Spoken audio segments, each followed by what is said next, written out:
Party के national coordinator गौरव पांधी ने आज एक आरटीआई के हवाले से यह दावा किया कि कोरोना की जो देश में निर्मित वैक्सीन है, जिसका नाम है कोवैक्सीन, इसमें 20 दिन से कम उम्र वाले गाय के बछड़ों के सीरम का इस्तेमाल किया जाता है।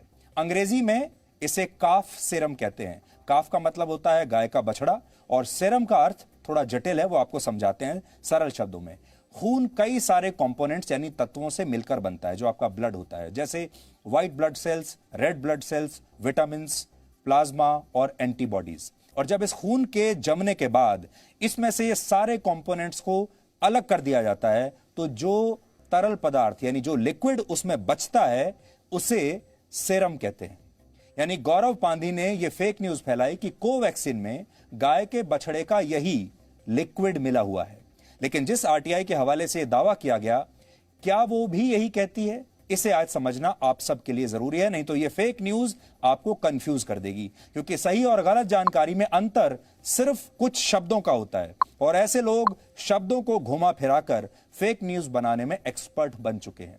अब यह कैसे हुआ, अब आप समझिए। आज भारत की सरकार ने इस फेक न्यूज पर ब्रेक लगाए और इस पर सही जानकारी लोगों के साथ शेयर की है, जो मैं आपके साथ शेयर कर रहा हूं।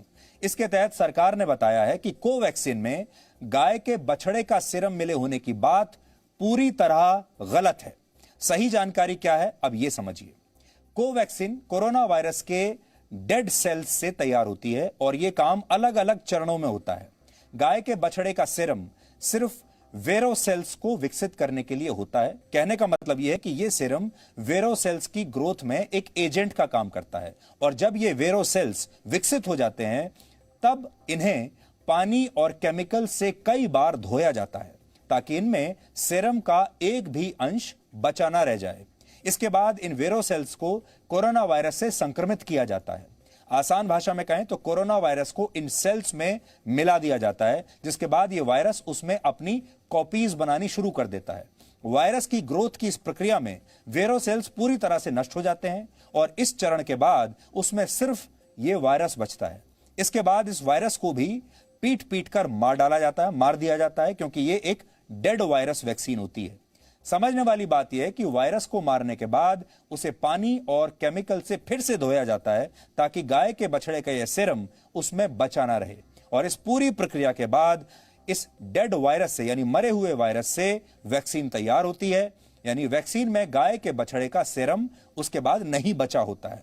यह एक ऐसी प्रक्रिया है जिसका प्रयोग वैक्सीन बनाने के लिए वैज्ञानिक आज से नहीं कई दशकों से कर रहे हैं और दुनिया की बड़ी बड़ी बीमारियों की जो वैक्सीन हैं वो सब इसी प्रोसेस से बनती हैं। उदाहरण के लिए पोलियो, रेबीज, इन्फ्लुएंजा वैक्सीन्स इसी प्रक्रिया के तहत बनाई जाती हैं। और अब सवाल यह है कि जब इन वैक्सीन्स को लेकर कभी कोई आपत्ति नहीं हुई तो फिर आज ये विवाद कैसे खड़ा हो गया और फेक न्यूज कहां से आ गई? क्योंकि ये वैक्सीन हमारे भी देश के लोग वर्षों से, दशकों से लगवाते आ रहे हैं, लेकिन तब किसी ने यह खबर नहीं फैलाई।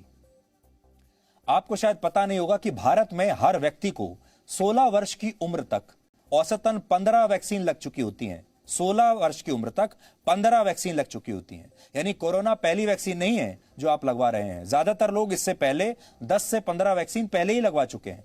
जन्म के बाद बच्चों को कई वैक्सीन लगाई जाती हैं और इनमें कुछ प्रमुख वैक्सीन ऐसी हैं जो पहला टीका होता है, इसे बीसीजी कहते हैं। दूसरा टीका हेपेटाइटिस बी का होता है। तीसरा टीका पोलियो का होता है, जो बच्चों को पोलियो की बूंद 4 बार 4 बूंद पिलाई जाती है। इस साल जनवरी महीने में देश में 11 करोड़ बच्चों को पोलियो की यह बूंद पिलाई गई। लेकिन क्या उस समय इस तरह की कोई बात आई? नहीं आई। और इसी तरह और भी बहुत सारी जो आपकी स्क्रीन पर वैक्सीन आ रही हैं, ये सब आपको दी जाती हैं, लेकिन कभी भी इन वैक्सीन्स को लेकर कोई विवाद नहीं आया। इन सारे टीकों को जोड़ दें तो भारत के राष्ट्रीय टीकाकरण अभियान के तहत 16 वर्ष की उम्र तक बच्चों को 15 से ज्यादा वैक्सीन लग चुकी होती हैं और इनमें से ज्यादातर वैक्सीन्स को जानवरों के सीरम से ही बनाया जाता है।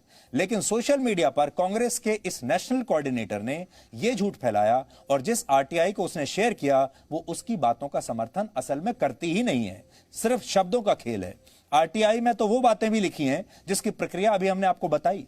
गौरव पांधी ने आज देश से एक और झूठ बोला और वो ये कि गाय के बछड़ों को उनके सीरम के लिए मारा जाता है। उनकी हत्या की जाती है, जबकि यह सच नहीं है। यह एक बहुत बड़ी फेक न्यूज है जो सांप्रदायिकता के बारूद से भरी हुई है। आज कोवैक्सीन बनाने वाली हैदराबाद की कंपनी भारत बायोटेक ने भी एक बयान जारी करके इस खबर को गलत और भ्रामक बताया है और सरकार ने भी इसे फेक न्यूज कहा है। अब यहां भी वही सवाल है कि क्या ट्विटर गौरव पांधी का अकाउंट सस्पेंड करेगा यह फेक न्यूज फैलाने के लिए, और क्या उनसे उनका यह ब्लू टिक छीन लिया जाएगा? सवाल यही है। अब आपको एक और फेक न्यूज के बारे में बताते हैं। कल रात 10:27 पर अंतर्राष्ट्रीय न्यूज एजेंसी रॉयटर्स ने एक खबर प्रकाशित करते हुए दावा किया कि कोविशील्ड वैक्सीन की 2 डोज के बीच अंतर को 12 से 16 हफ्ते करने को लेकर भारतीय वैज्ञानिकों में मतभेद थे। इस खबर को आज कई अखबारों ने ऐसे के ऐसे ही पहले पन्ने पर छाप दिया और इस न्यूज एजेंसी के हवाले से लिखा कि कोविशील्ड वैक्सीन की 2 डोज के बीच अंतर को बढ़ाने का फैसला एडवाइजरी ग्रुप ने नहीं लिया था। लेकिन यह सच नहीं है, यह भी एक फेक न्यूज है।